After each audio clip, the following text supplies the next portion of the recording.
So you're searching for a new home and you find that one with a great big backyard and the light bulb goes off. We could put a pool back here. I've seen that thought come from many buyers over the years who want to create a great backyard with a pool and a patio and outdoor kitchen and things like that. It all sounds great, but what many don't think about is lot coverage. And that is what I want to talk to you about today. I'm going to share with you today what you need to know about lot coverage, what plays into it, and how you can get permission to go over what's allowed by the town. So be sure to watch till the end to learn all about that. So first off, what is lot coverage? Lot coverage is how much of your property you can cover with impervious surfaces or hardscapes. Think driveways, patios, decks, pools, your house, shed, things like that.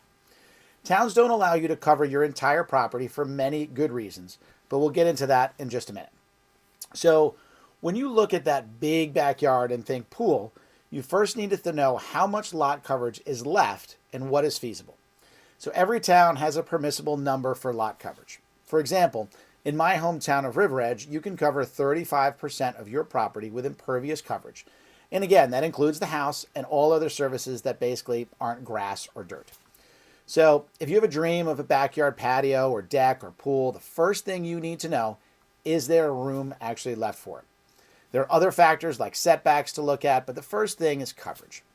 So how do you find out how much coverage is allowed? The best way is to contact the building department in that town and ask. I would love to say ask your real estate agent, but sadly, many do not know the answer or the importance of it. This becomes very important when buying a new construction home because builders in our area are notorious for covering the entire property to the max amount allowed. An unsuspecting buyer buys a house with what looks like a big backyard only to find out after closing that they have no room for a patio or anything else.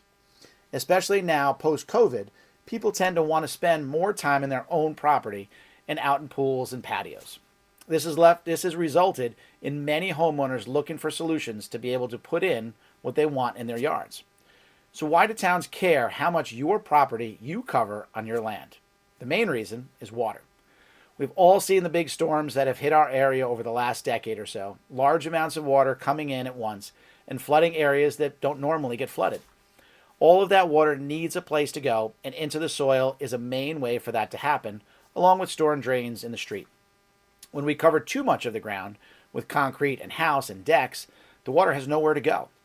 That water either ends up in your basement or your neighbor's yard and eventually in their basement. So towns have had to crack down on that to prevent damage to homes and overburdening the stormwater systems that they have in place. Are there other methods of handling that water? Yes, there are things you can install on your property to help with that water. You may have heard of a seepage pit or retention pit. What these things do is gather that excess water that the soil can absorb at once and slowly release it. You'll see many new houses have their downspouts go right into the ground. Those are likely leading to some sort of water retention system to keep the water away from the home and help disperse it. These systems work well, but they need the water to get to the grass or dirt for them to work. So it's imperative for towns to have plans for what to do with water and ordinances that limit the amount of land that can be covered. So at the beginning, I said there's a way to get more coverage. That is by getting a variance from your planning board. But what is a variance and how do you get one? A variance is a resolution from the town stating that they're allowing you to not abide by an ordinance for a good reason. Basically, you need to file paperwork with your town, pay some fees, and state your case to the planning board. You will need to demonstrate that allowing more coverage is for the greater good and or that you have some hardship that makes you need relief. Maybe you have an undersized lot or an irregular lot, or you live on a busy street and need a place for your kids to play. You need to show there is a need for this, not just that you want a huge pool and a cabana. The planning board will hear your case, ask you questions, and determine if a variance is appropriate in your particular case. If they agree and grant you a variance, then you'll know how much over that allowable amount you can go. So there you have it, a brief explanation of what lot coverage is and why it's important to know about before buying and owning a home. If you're looking to buy and backyard amenities are what you want, then it's very important to work with an agent like me who understands these things and can guide you in the right direction.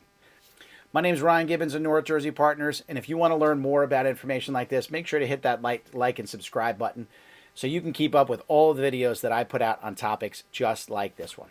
Have a great day.